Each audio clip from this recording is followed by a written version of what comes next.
Praise the lord. మన ప్రభువు అయిన దేవుని వాక్యములు చదువుకొని ప్రభువు మహిమను పొందుకున్నాము. దయచేసి పరిశుద్ధ గ్రంథం తీసి నాతో పాటు వాక్యము శ్రద్ధగా చదివి అర్థం చేసుకుందాము.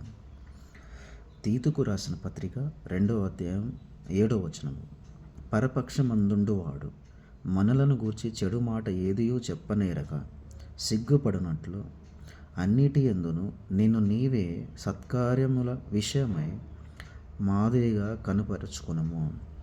ప్రభు అయిన దేవుడు తన దాసుని ద్వారా మనతో చాలా స్పష్టంగా ఏం చెప్తున్నారు అంటే, మనతో ఉండేవాళ్ళు మనం మంచి చేస్తున్నా చెడు చేస్తున్నా మనల్ని తిట్టడానికి ప్రయత్నం చేయరు.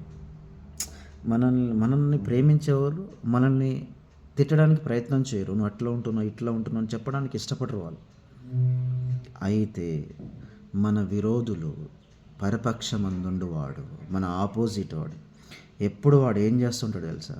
మనల్ని ఎట్లా నెగిటివ్ చేద్దాం, మనల్ని ఎట్లా కిల్ చేద్దాం, మనల్ని ఎట్లా బ్లేమ్ చేద్దాం, మనల్ని ఎట్లా పాడు చేద్దాం, ఎట్లా నాశనం చేద్దాం అనే అవకాశం కోసం చూస్తూ ఉంటాడు.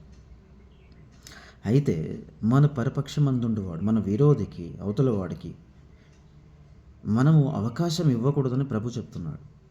అన్నిటి అంది ఇప్పుడు మనం ఏ పని చేసినా కానీ అది మన శరీరం నుంచే వెళ్ళాలి కదా. కాబట్టి ముందే మన శరీరాన్ని మనం ఏదైనా చేసే ముందు నేను మంచి పని చేస్తున్నా చెడు పని చేస్తున్నా అని ఒక్కసారి మనమే అనుకోవాలి. చేసిన తర్వాత ఇది జరిగిందనుకోండి, ఏదైనా మంచి పని జరిగితే మన ఆపోజిట్గా ఉండేవాళ్ళు విరోధులు ఒక్క మాట కూడా అనకుండా సిగ్గుపడి వెళ్ళిపోతాడు. అదే మనం చేసే పని బాగాలేదనుకోండి, వాడికి అవకాశం వస్తుంది. ఇక వాడికి అవకాశం వస్తే ఎలా ఉంటుందో తెలుసు? సాతానుకు అవకాశం వస్తే వాడు ఏం చేస్తాడు? దేవుని పిల్లల్ని నాశనం చేయడానికి ఏమాత్రం కూడా ఆలోచించాడు.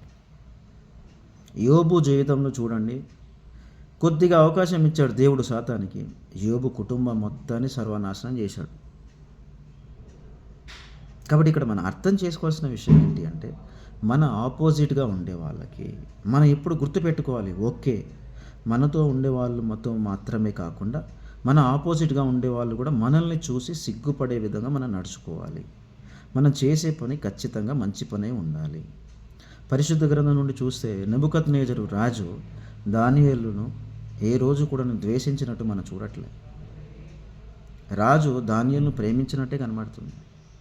ఆ విధంగా మనము దానియేలు జీవితం చూస్తే, దానియేలు ఆయన వేరే దేశంలో ఉన్నాడు కూడా అక్కడ ఉండే రాజు అతన్ని ప్రేమించడం మనం చూస్తున్నాం. కాబట్టి మనం ఖచ్చితంగా గుర్తుపెట్టుకోవాల్సిన విషయం ఏంటంటే, మనం చేసే పని ఖచ్చితంగా మంచిదై ఉండాలి. మన శత్రువు మాట్లాడకుండా ఉండాలి. అది విషయం.